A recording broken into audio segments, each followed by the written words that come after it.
Welcome to The Sensitive Warrior, where feeling everything is your superpower. Hi, I'm Doreen Lang. I'm your host, and I am also the author of Embracing Venus, Achieve a Life Lit Up for Highly Sensitive People. This is my book cover. And I'm also a Reiki practitioner, Reiki master, working out of my Blossom Healing Studio in Lowell, Massachusetts. In there, I coach highly sensitive people, whether you're an HSP CEO or a CNA. I'm helping people thrive every day. Today I have a very special guest, and I'm excited to welcome her. I met her through a friend, and I heard about the work she was doing, but then I realized I have seen this magazine around, and I'm so excited to meet the person, the creator of this magazine. So this is Marcy Bracken. She's a co-founder of Pink Chair Storytellers. She and her business partner, I'm going to make sure I pronounce her name correctly, Bridget Snell. Correct. They give voice through their magazine, Living Crew, to a wonderful, diverse group of women. So welcome. Thank you. Yeah, nice to have you here. Really, really nice to be here. Thank you. You're very welcome. It's really my pleasure. So before we kind of get into this cool business with these really interesting women and their stories and all of that, just tell us a little bit about how and why you started this really cool business and magazine. This is my favorite story. My business partner and I met in the waiting room of a karate dojo, where both of our kids were taking lessons at the time. And in typical style, you walk into the waiting room and there are a lot of caretakers and moms and guardians flipping through, looking at their phones, and she very politely said, "Hi, how are you?" And there was just something about her, something about that day. Bridget. Yes, that I actually answered Bridget honestly, and I was having a really tough day, just a tough overall day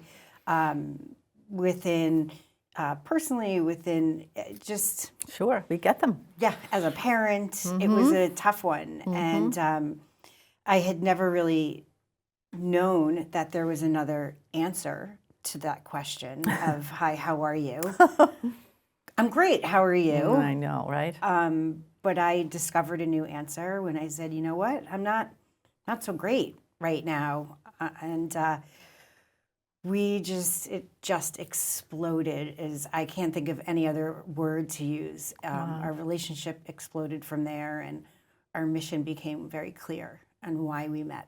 Wow, just like that. Yeah, it was in an instant. Wow. The previous guest, we were talking about intuition. It must have been just your overall feeling, your whole feeling. You know, it's interesting because in hindsight, I think back, had I seen her before in the waiting room? Had I, taken note, anything? And I had. And even then, I think maybe I could tell that there was something a little bit different than just the average person. "Hi, how are you?" "Fine, thank you. How are you?" That was part of maybe why I answered honestly. Now, that very day, was she also having a bit of a bad day? Yeah. And, probably, I mean, right, what parenting day it doesn't find some sort of... What is it about when two people having a bad day, it's funny, but when one's having a bad day, it isn't funny? What is that?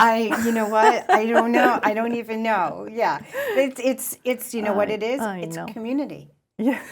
It's community. It's finding your people. Connection. Yeah. It's having compassion for the other, which is really what we're all about. Yeah. I mean, it's about knowing that somebody is in a similar place as you and that they understand and respect what you're going through.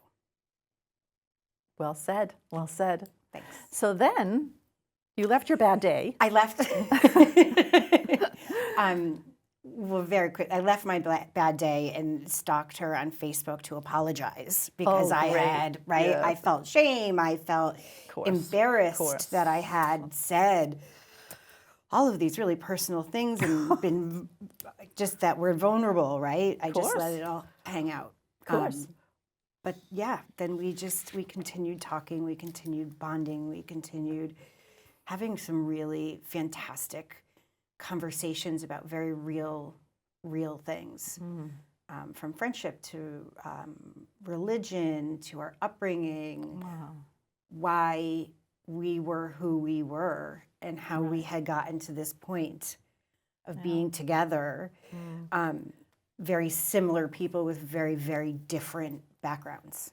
It's interesting though, because when you're in your 20s, you have your people, your friends. 30s, yes, sort of. Then they kind of sometimes even drop off because Yes. you have a baby, they don't have one yet, or they don't want one, and then you stop hanging out. Things shift, really. They just really do. do.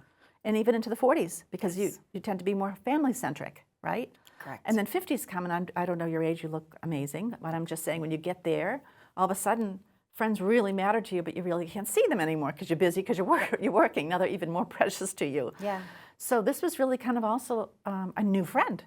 I, Like, and yet she fit right in, so you made room for her. 1000%. You made room for her. I'm on social media for business, but I mean the majority right now, and it's all tailored right through your algorithms and whatever it is.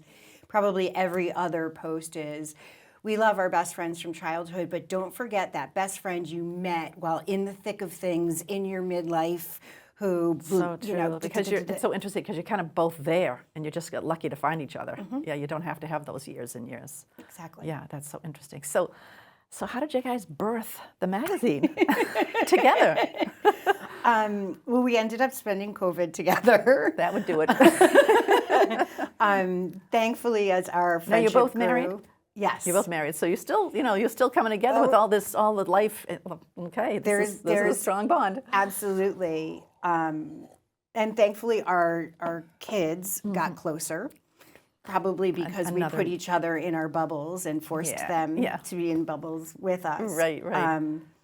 But it grew. The honesty, the vulnerability, the stories, things that we said, oh my gosh, I haven't thought about that since I was 11. And through our conversations, what we realized is that Bridget is a former art director, editor, magazine person. Oh boy. Publisher, the whole 9 yards. And I was a former ad sales person. I spent 13 years selling radio and about 7 selling print advertising. Wow. So we were like, what if we just let women share and just provided this safe space and made it okay and dropped the walls and the shame of these experiences and let women put them out there, obviously making themselves vulnerable, but also for somebody else to, say, wow, I'm not alone. And that was really the initial goal, was that community and the compassion that we were looking for. And it's really morphed a lot since then to loftier idea, I guess. But, really reauthoring women's history. Because what's unique about our publication is that every storyteller in our pages tells their own story. We have no professional writers. We have no, if there's a story, it is coming from the heart, mind, and mouth of that woman. So we're also, we think, rewriting history a little bit away from others. Well, it is, because, it's so funny. I love this word. History is his story. Yes. Right? And then, but where is her story behind that? And not even so behind it, but right next to it, sometimes right in front of it, Oh, yeah. And here we go. Yeah. You've given her story. Yeah. We always refer back to the movie Hidden Figures. Oh, Hidden Figures, isn't that a phenomenal movie? It is. That I should buy that one. That's something I just keep renting. Just go get it.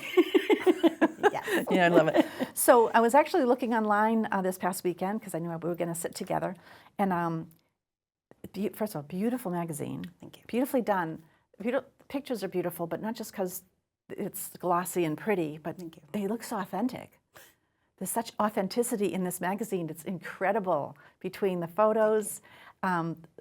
Just kind of putting it all out there, it really feels like it's their words. Like someone didn't fix, okay, you know what, you can't say this, or you're coming in too strong. It's really special. Thank you.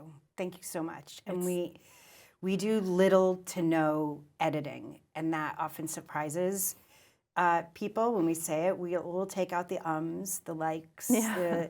maybe you repeated yourself, but no. Wow. We want it to be in your own personal voice. Right, right. So Marcy, this is a show, as you know. I love promoting people, and I'm so glad you're here, and I want people to even hear more about this. And it's also about, I'm really trying to put a light on, I really struggled as a highly sensitive person. I really thought there was something wrong with me. I have 3 sisters, and I always stayed quiet. And my older sister said a couple of weeks ago when I texted her, and she's in California, and I said, how was I as a kid? I never asked her because we're like 5 years apart, so we all kind of didn't grow up together. And she said, very quiet. You were just like, it was very quiet. You always stayed to yourself. And I thought, because I find people in life very fascinating, but that's how I managed, not to get all woo-woo, but that's how I managed my energy and my feelings, was to just to go off and bury them or keep them quiet because people didn't seem that interested. That was just me. Okay. So when I see a business like this and storylines like this, I can't help but wonder, because I did read a bit of the stories. I was up all night actually till the wee hours because I was reading the stories. Thank you. Yeah, and I was really, it's that incredible, the magazine. That's really amazing, because I love to write, obviously, so I have huge respect for you. And I was wondering through a lot of this, is a lot of these women, just like me, I'm trying to get the word out there of highly sensitive people, people that just don't, it's 15 to 20% of the population. It's not everyone. It's not really everyone, large. but it's large. That's a large percentage. And it's 50% men, which of course we wouldn't hear much from men because they like to keep that Superman cape on at all times. And we're so used to having to take it off because we've got to juggle so much. We don't have room to keep that cape. It keeps falling off. I love the way you just put that. It's fantastic. Well, thank you. But really my point is that I saw a lot of that in these women. I saw a lot of people that I didn't understand why. But they get it now. Yes. And they were smarter than me. I had to write a book and understand it and try myself and coach people, and now I get it. Through their journeys, they went through a lot of challenging, and still are. But show the picture of this is an authentic, happy, these people are genuinely happy. And they're happy with their community because they're so at peace with who they are. Yes. Right? Yes. It's really beautiful. Thank you. So when you were here, do you actually hear these stories, or do you do the editing? How do you hear their stories? So either somebody feels comfortable enough to write it themselves, and that's whether or not they are a writer or not. Or they want to, sure. Or we have conversations, and specifically Bridget. I get speechless when I talk about her. There is just something so authentic and insightful about Bridget that she has the conversations with these women, and we just transcribe. Wow, she probably makes them. She's so real and gets so comfortable with them, and they're so comfortable they just open. The can opener, huh? She really that might be my new word for her. You're like put all these amazing. Yeah, there's something about her. She's a really special woman. She's really special, and she's just changed the trajectory of my being, my life, my everyday, and it's filtered into every single one of my relationships. Wow. And I joke around on the street and meaning when I'm out and about, everyone should have a Bridget. Oh yeah, I love that. And I love that. That was also you guys bring out the best in each other. Talk about a friendship. You bring out the best. I hope I do for her the same that no she Debbie Downer here. Does for me. No negative flow. Yeah. Just she totally brings out the best in you guys. That's probably why you produce something so amazing. Thank you. Thank you. So what are you working on now? So we're working on our next issue. We publish 3 a year. They each have a theme to them. So there's the identity issue, the advocacy issue, and then connections. Do you mind kind of telling us briefly about those? Sure. So what we really did before we started is we tried to imagine what the pillars of a woman's life consisted of. And we believed that it consisted of who she is, who they are, and then we looked outward into how they relate in the world. And we believed that a woman relates in the world through their connections with other women because we are generally a more sensitive group. And then we looked at the word advocacy as in just how that woman is giving back to the world. So those were our I love that. And whether that was through volunteerism, whether that was through how they give back to their families, their friends, their anything, but that act of giving back. So are the three pillars, do you kind of, then when you do next, is it a couple of identities, I mean, how do you do your, So the two of each? identities, what's interesting is they take form themselves. They really do. So identity has been everything from, we had a story of finding love after 60. Oh, neat. You know, finding their identity. In our last issue, Candy O'Terry, who's a longtime radio and podcast personality, reevaluated her own personal identity through her experience being diagnosed in treatment of breast cancer. So she talked about her own identity and how that changed through that experience. Very powerful. And then our next issue is connections, and it morphed into mother-daughter connections. But Bridget has this super power of looking at it not just from connections. In our next issue, she has a mother-daughter, obviously, but the mother is a nurse. They're both nurses, I should say. And her mother was a nurse through the AIDS crisis, and her daughter is a nurse through the COVID crisis. Wow. So That, yes, that alone is so incredible. right. Yes, Yeah. it's mother-daughter, but it was she just takes this really interesting approach. Wow. So yourself, in terms of the work that you're doing in the magazine, do you have interaction with the women as well? Yeah. Okay, so can you share a story, maybe as it relates to somebody that just kind of kept struggling, and then they realize that, which is probably almost everybody, right? That they realize that they're embracing who they are now, like literally embracing, not just accepting.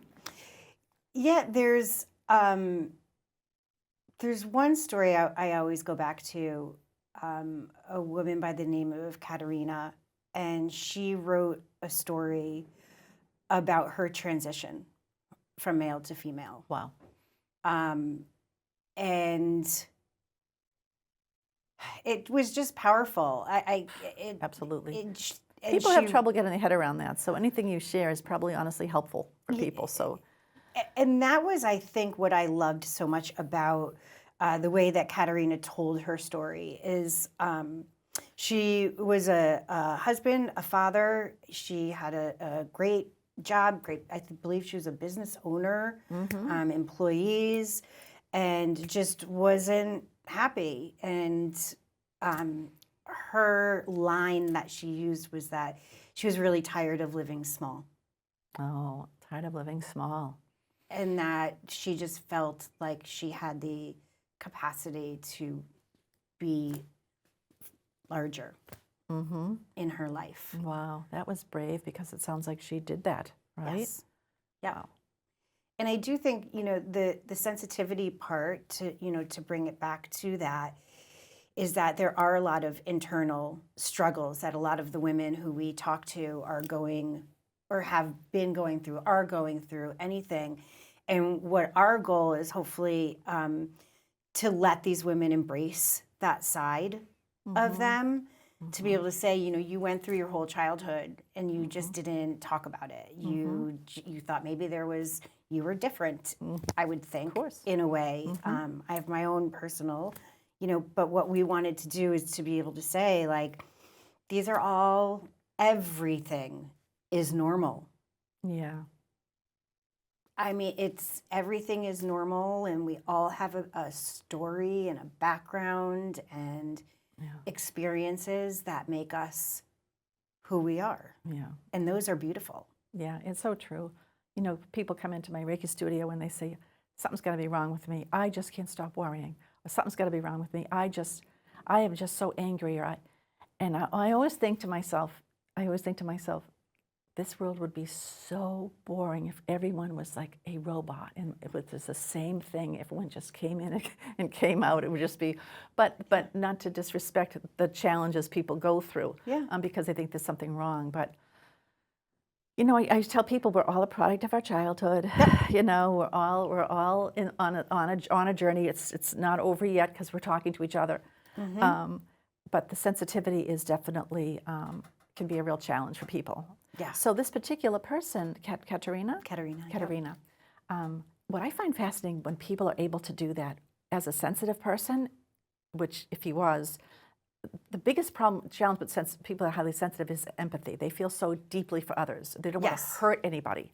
So they have no boundaries. They have a really hard time. Yes. So the trans people that I work with, just a few, I had like 6 or 7, that's all, that have come in to see me, they're so afraid to tell their family they're going to hurt their family. That's just it. That's their big. They don't want to hurt them. They're not doing it. They're not doing it. But they're so miserable, and they overdrink, and they overeat, and they oversmoke, and they overdo to try to reduce that anxiety and that energy because they just don't know what else to do with it because they can't speak their honesty, their truth. They can't do it.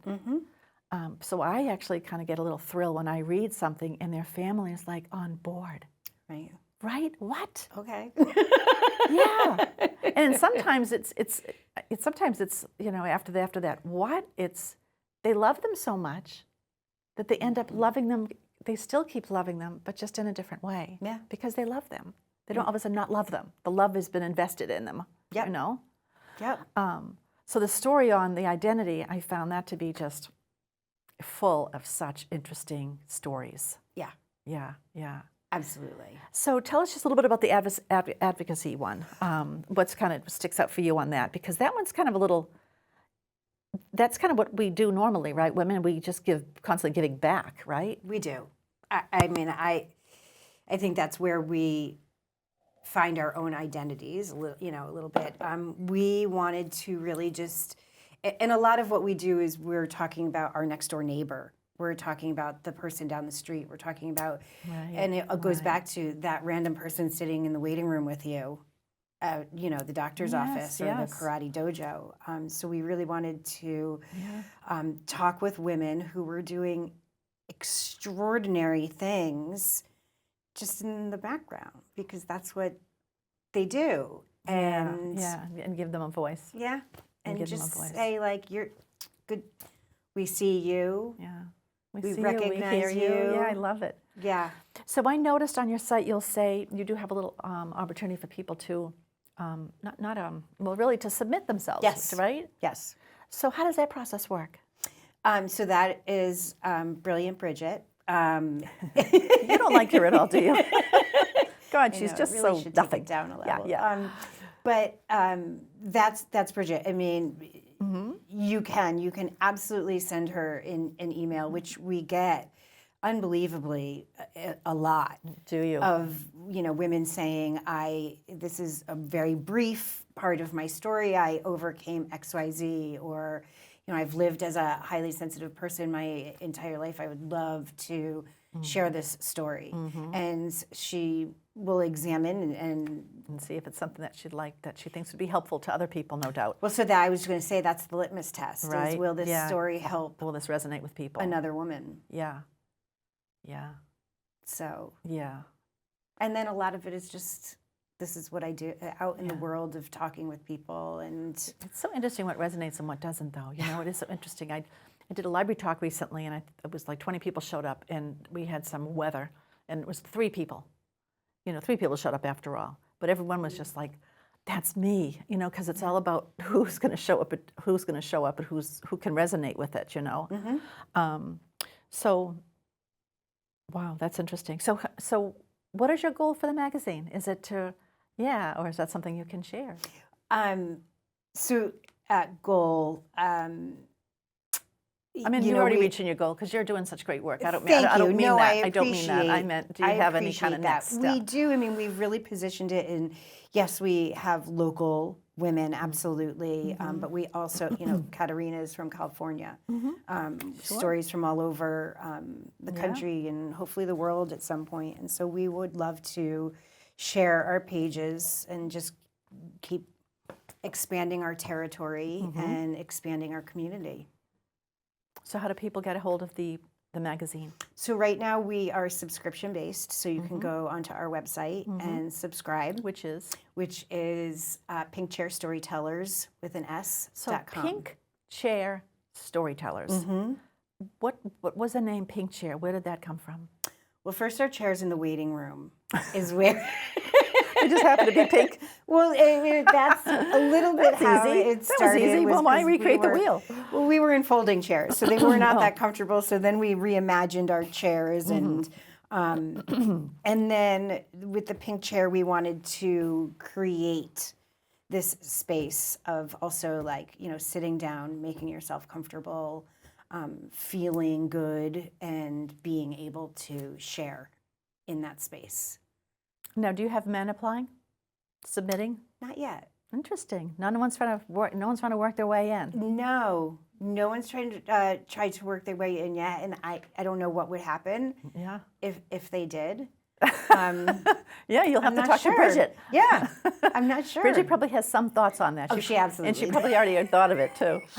She's already launching the next one called his story. Yeah, I bet. So yeah, because I'm thinking where I would see this. So do you have them also anywhere? Do you have them at libraries, or do you have them? Yeah, I mean we are subscription based. We're doing direct to mail right now, and then we have a very targeted list of different businesses, doctors' offices, health and wellness locations that are participating and putting in their to support waiting you, rooms. to support Yeah. you to keep it going. So let me ask you, as we're kind of wrapping up, Yeah. what would be one main understanding of yours after meeting all these women, hearing their stories? What's kind of the one thread that seems to be through every story? You know, whether That's it's such a great question.